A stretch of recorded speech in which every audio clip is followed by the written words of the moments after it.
ஆட்சியாளர் சிறப்பா இருந்து உண்மையாவே தப்பு செய்யறவங்கள தண்டனை கொடுக்கறதோ இல்ல பிடிக்கிறதோ இல்ல எஃப்ஐஆர் போடுறதோ இது நடைமுறை இருந்தா எல்லாருக்கும் பயம் இருக்கும். இங்க எல்லாம் தப்பா நடக்குது. சமூக விரோதிகளை வெளியே விட்டுட்டு இன்னைக்கு தமிழ்நாடு முழுக்க நீங்க சட்டவிரோத பார்கள் மட்டும் இல்ல, ஒரு நம்பர் லாட்டரிங்க, கிளப்புங்க, சூதாட்டங்கள்லாம் நடக்குது ஆளுங்கட்சி ஆட்களோடு. சென்னையிலே நடக்குது. இப்போ ஒரு 10-20 நாளைக்கு முன்னாடி 2 ஆளுங்கட்சிக்காரங்க சண்டை போட்டுக்கிட்டானுங்களே அந்த கிளப் ஏதோ வச்சு, சட்டவிரோத கிளப் மூலமா பெரம்பூர் கிட்ட.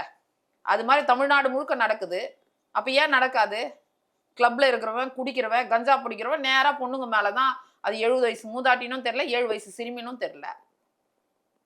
பிணம் தின்னும் கழுகுகள் போல இருக்கிறானுங்களே இன்னைக்கு. எல்லாமே எனக்கு முன்னாடி சீனியர் ஒரு நேர்மையான, நான் எல்லாரையும் குறை சொல்ல விரும்பல. எல்லாத்துலயுமே ஒரு கருப்பாடுகள் இருக்கும். ஆனா இவங்க ஆட்சி வந்தப்ப எல்லாமே கருப்பாடுகளா உங்களை